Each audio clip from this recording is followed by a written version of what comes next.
Saudações, vossos espectadores, saudações, meus 3 camaradas cavaleiros.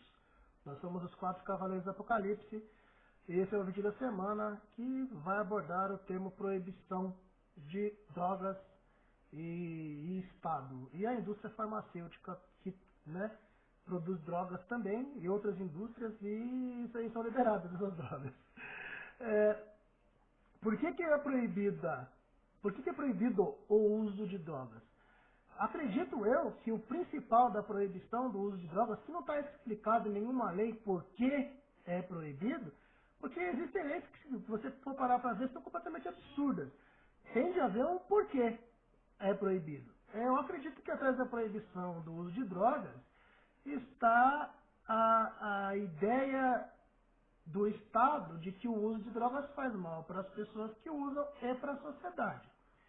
Veja bem, se o Estado acha que drogas fazem mal para a pessoa, e se essa pessoa usa essa droga e ela pode fazer um mal para a sociedade, para outras pessoas, a lei está inferindo maldosamente ou imaginando que o uso de droga vai causar um mal, sendo que nem todo mundo que usa droga faz besteira. Na verdade, pessoas fazem mais besteira com drogas lícitas, álcool, cerveja, vinho e bromazepam, diazepam e outras drogas da indústria química, do que com drogas ilícitas. Pode procurar aí. Pode procurar os dados. Com certeza, o dano é muito maior baseado no uso de drogas lícitas do que ilícitas. Mas por que proibiram? Tem muitas e muitas teorias. E eu acredito eu acho que a minha teoria pessoal é de que proibindo, algumas outras pessoas, alguns outros ramos da sociedade ganham muito dinheiro com essa proibição. Existe todo um mercado paralelo por trás da proibição de drogas, pessoas que vivem dessa proibição. O Estado mesmo, constituído, precisa de criar bandidos, porque senão não tem motivo existir a segurança pública se todo mundo tivesse acesso às mesmas riquezas, ou à riqueza de forma igualitária, e a nossa sociedade fosse mais justa, não precisariam das leis do sistema judiciário. Então, os primeiros a ganhar dinheiro com a proibição é o sistema judiciário, o sistema legal, os advogados, os juízes e todos aqueles que entram na defesa ou na acusação sobre a proibição, ou o crime efetuado, o crime consumado.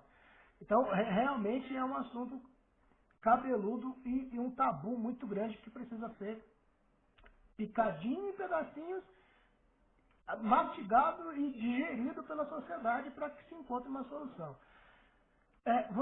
Eu conheço pessoas que ficam loucas se não tiverem sua dose de café ou de chocolate diárias. Se essas pessoas não têm suas xícarazinhas de café expresso ou seus bombons, que tanto adoram, ficam completamente loucos, fissurados. Inclusive, eu acredito que, na minha opinião, na minha opinião, chocolate e café é tão droga quanto cocaína, o álcool e cigarro e outras drogas, porque causa dependência sim. Da mesma forma que tem gente que é dependente de alimentos, da comida em si. Às vezes a pessoa nem é gorda, às vezes a pessoa tem até sua forma física, vamos dizer, normal, mas ela precisa ingerir uma quantidade enorme de alimentos para se sentir satisfeita. Inclusive alguns até vomitam depois, fazem aquela bulimia, que comem e depois vomitam tudo o que comeram. Tem outras pessoas que não, que comem, sentem-se satisfeitos e depois vão correr, vão fazer seus exercícios físicos para não engordarem. Mas tem um vício no alimento também. Então, o vício humano é uma falha genética do ser humano. Ninguém sabe explicar de onde vem o vício. Da onde vem o desejo por obter prazer? Da onde vem o hedonismo? Ninguém sabe de onde vem, as pessoas só sentem. O que nós não podemos é proibir as pessoas de fazerem com seus corpos o que elas querem. O que nós devemos proibir é o ato desvairado da pessoa que usa droga e vai dirigir, ou vai assaltar, ou vai cometer algum crime qualquer sob efeito de drogas. A lei devia ser dura nesse sentido, punir com veemência, com firmeza as pessoas que cometem atos depois de ingerirem drogas. Porque não é a droga que pula dentro da pessoa, é a pessoa que põe a droga dentro de si. Então, se a pessoa usa a droga para ter uma atitude de prejudicar um terceiro, problema é da pessoa e não da droga. Nunca vai ser. Se a droga fosse liberada hoje, o poder de muitas e muitas pessoas e muitas famílias riquíssimas que estão aí, que tem por base a riqueza no sofrimento dos outros, com essa proibição que a própria sociedade criou, se houvesse a proibição hoje, impérios cairiam. Se houvesse a liberação das drogas, impérios cairiam. Outra coisa, aonde você acha que as pessoas iam buscar as drogas, se caso essas drogas fossem, o acesso a substâncias alucinógenas fosse liberado? As pessoas iam no mato, porque a maconha, a cocaína e outras drogas que vêm da natureza, nascem no mato, não é verdade?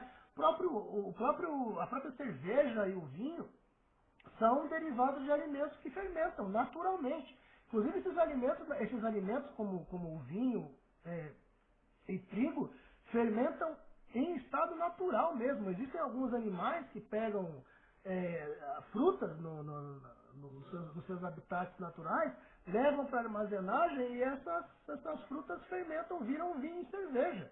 Isso é anterior ao ser humano. Obviamente, né, a nossa espécie, experimentando o alimento, experimentando alimento de outros animais, encontrou essa substância na natureza há milhares de anos. Então existe uma hipocrisia muito grande sobre as drogas, é um tabu muito grande, a gente precisa, com certeza, terminar de vez com essa proibição e fazer com que as pessoas percebam que o uso é nocivo, mas quem quiser usar, que se use sabendo que vai prejudicar a si.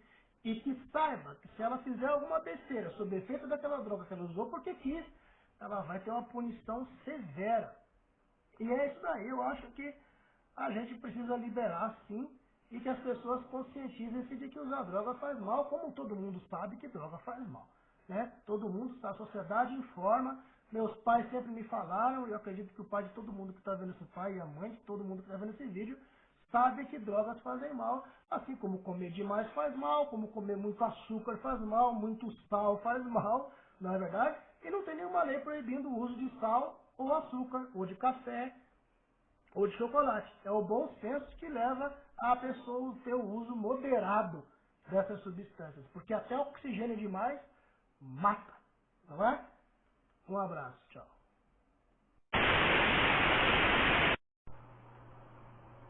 Bem, galera, mais um encontro aí dos 4 cavaleiros do Apocalipse. E para começar a abordar o tema desta semana, eu queria começar pelos fármacos. Produtos farmacêuticos, assim como qualquer produto capitalista, atende a interesses de particulares, interesses de pessoas que são preocupadas apenas em ganhar dinheiro. Essas pessoas não têm preocupação com relação à sociedade ou com relação ao Estado. A única preocupação deles é o próprio bolso. Não por outro motivo, existem muitos medicamentos que são caríssimos e praticamente inacessíveis aos cidadãos. Você pode notar que o que mais existe depois de bares são farmácias. Isso mostra que é um campo muito lucrativo. O problema dos fármacos é a patente. Eu não me recordo muito bem quantos anos uma pessoa que descobre o medicamento, ele possui essa patente. Eu acho que é em torno de 20 anos. Ou seja, durante 20 anos, as pessoas não podem produzir determinado medicamento sem autorização do detentor da patente. E obviamente com isso os preços ficam lá em cima. Os genéricos que temos aqui no Brasil são medicamentos cuja patente já foi quebrada. Então são bem mais baratos do que as marcas originais. Eu estava conversando com o médico lá no meu serviço, na Secretaria Estadual de Saúde, e perguntei a ele sobre este surto de meningite que teve lá na Bahia. Não sei se vocês sabem, mas o preço médio da vacina contra a meningite é R$ 150. e ela é dose única, ou seja, você toma uma dose durante a sua vida inteira e está imune até o dia que você morrer. E eu perguntei a ele por que o Estado não bancava essa vacina para todo mundo. E ele falou que há interesses políticos por trás disso. E outra pergunta que eu fiz a ele é o seguinte: por que essa vacina é tão cara, né? Por que é R$150 uma dose? Eu perguntei para ele: gasta-se muito para fabricá-la, alguma coisa extraordinária? Ele falou: não. Essa vacina, o gasto dela é o mesmo gasto de qualquer outra vacina e o preço deveria ser mais baixo realmente. Então, qual que é a posição do Estado com relação a medicamentos? É a mesma posição com relação a qualquer tipo de produto produzido por capitalistas fortes. O Estado protege capitalistas. Ele protege quem os colocou lá. Eu já falei diversas vezes nos meus vídeos. O Estado está cheio de representantes do capitalismo. Simplesmente isso. É por isso, mais uma vez, que eu sou absolutamente contra o capitalismo. Mesmo que não seja implantado um socialismo, deve-se implantar alguma coisa urgente para acabar com esse sistema falido, egoísta e que mata tantas pessoas. Então, não se vacina as pessoas lá da Bahia porque não querem, não há interesse do Estado em vaciná-las, e fica esse início de epidemia aí e ninguém está nem aí, porque vão morrer são pobres mesmo. R$150 para uma pessoa que ganha relativamente bem não é nada, morrendo pobre que se foda. E com relação à visão do Estado relacionado aí à legalização das drogas, lá no Estado, principalmente no Legislativo, há muitos políticos que se elegeram com dinheiro vindo do tráfico, não só de drogas, mas de armas. Então é óbvio que eles serão contra a legalização dessas drogas. Outro motivo para o Estado ser contra a legalização das drogas é que a maioria da nossa população ou é católica ou é protestante. E ambos são severamente contra a liberação das drogas. Então, estes políticos, para não perderem voto, não liberarão as drogas. As drogas terão que ser liberadas pelo Supremo Tribunal. Pelo Supremo Tribunal Federal, assim como fizeram com o casamento gay, né? Ninguém no Legislativo tinha coragem de peitar as igrejas e o Supremo teve que tomar a frente. Então, eu acho que se o clamor popular das minorias for muito grande, o Supremo toma a frente aí e libera essa merda aí pra todo mundo. Por que eu sou a favor da liberação das drogas? Porque o Estado é incompetente em inibir o uso e o tráfico, só isso. Se o Estado amanhã conseguir inibir o uso e o tráfico, não há por que liberar, mas enquanto não conseguir, libere-se. O uso, libere-se, vender essas drogas como é vendido cigarro e álcool. Ressaltando que o álcool causa muito mais dano do que essas drogas e ninguém proíbe o álcool. Então, minha colaboração desta semana foi esta. Eu queria recomendar 2 filmes aí. O primeiro, a maioria já deve ter assistido, que é Tropa de Elite 2, que vai mostrar a relação do tráfico, milícias e governo. E o outro é o Super Lobista, com Kevin Spacey, que vai retratar aí como que os lobistas agem nos bastidores da política. Se você não assistiu qualquer um desses 2 filmes, eu recomendo fortemente. Você vai começar a entender a maracutaia, a arapuca, que é o governo.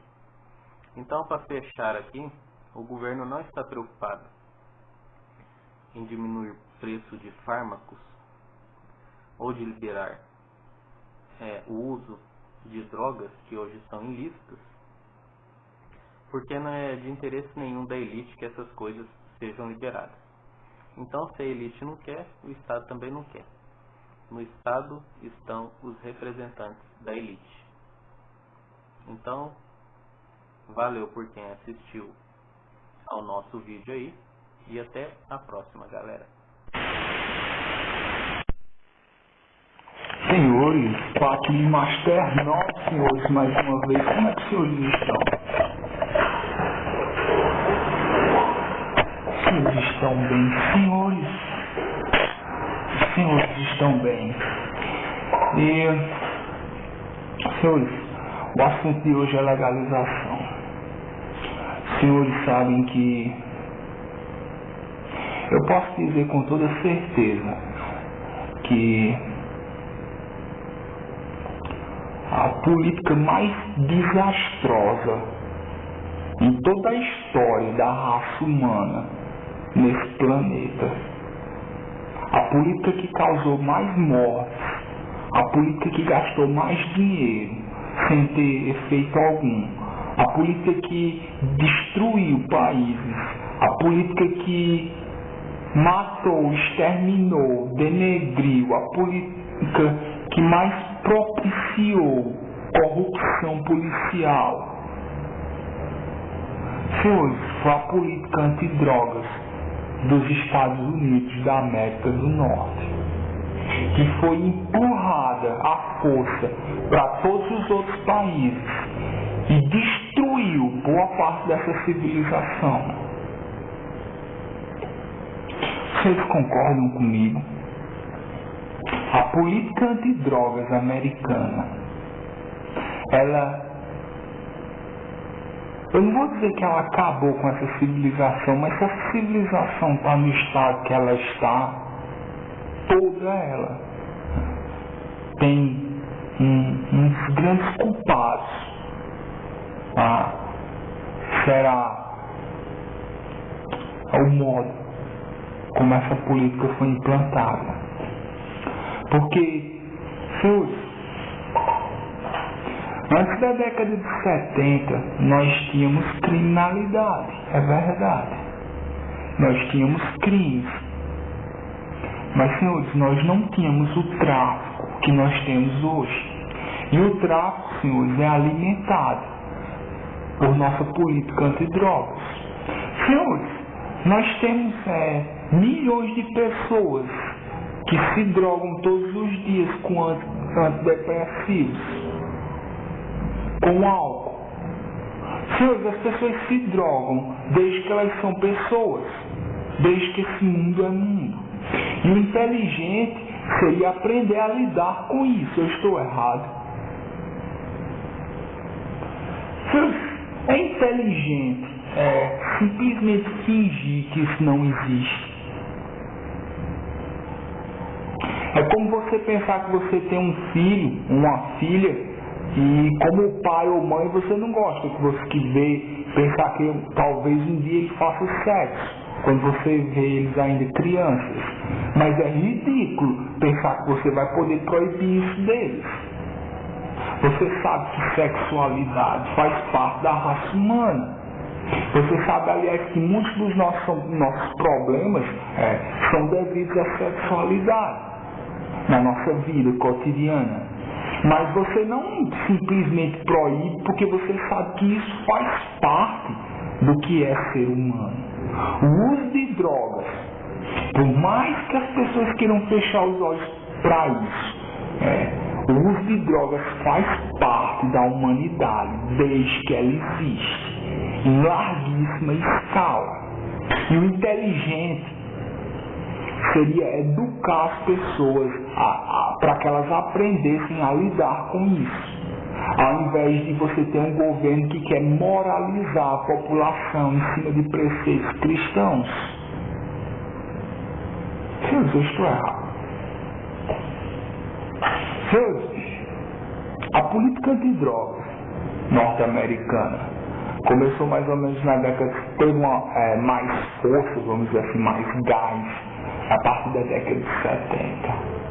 Porque, senhores, eles tiveram a grande mudança dos costumes na década de 60 e aparecimento dos hippies, as liberdades sexuais das mulheres, os grandes astros do rock, que mexiam na mentalidade de muitos. Senhores, toda aquela liberação que ocorreu na década de 60, cujo maior símbolo é o Woodstock.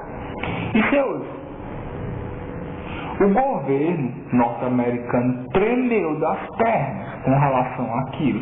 Eles já não gostavam de maconha porque era algo associado aos mexicanos.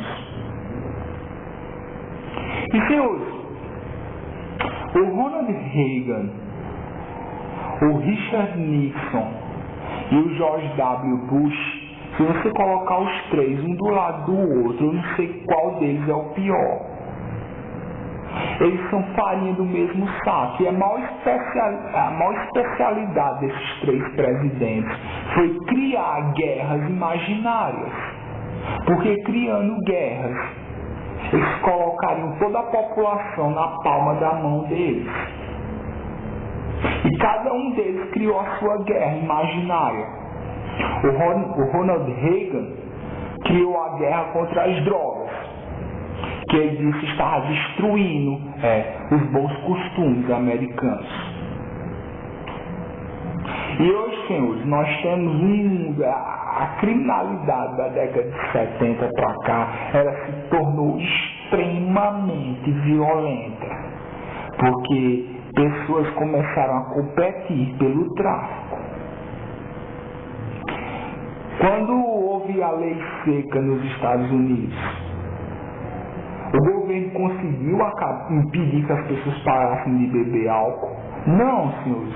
Só ficou 10 vezes pior. Porque além das pessoas continuarem a beber, elas começaram a frequentar o submundo, o mundo do crime. E começaram a colocar dinheiro ali. Então os Estados Unidos, num ato de inteligência, disseram, olha, essa lei seca, ela é ridícula. Porque isso não impede que as pessoas parem de beber. E os senhores, eles revogaram a lei seca. Senhores, com relação às drogas, não é a mesma coisa não. Quantas pessoas vão ter que morrer? Quantas pessoas vão ter que ser assassinadas? Quantas vidas serão perdidas, senhores? Até que o nosso governo pare de querer moralizar a população em cima de preceitos religiosos. Quando eu era criança, minha família dizia que quem tinha tatuagem, quem era tatuado, como nós dizemos aqui, né? Quem tinha tatuagem é uma pessoa que não prestava, era um arruaceiro. Senhores, isso já foi dito a quem tocava violão.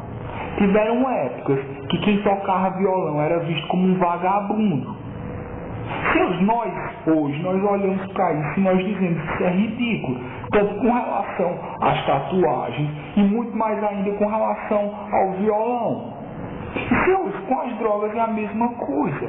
Nós sabemos que tem pessoas que têm problemas com drogas, principalmente com álcool, a pior de todas, na minha opinião. As piores drogas, na minha opinião, eu provei muitas, são o álcool e o cigarro. E, senhores, eu sei que o único modo de você não ter problema com isso é você aprender por si mesmo a lidar com isso, senhores. É tão estúpido, é tão perigoso quando o nosso governo tenta impor valores morais na população, senhores. Porque todas as vezes que eles tentaram fazer isso foi desastroso.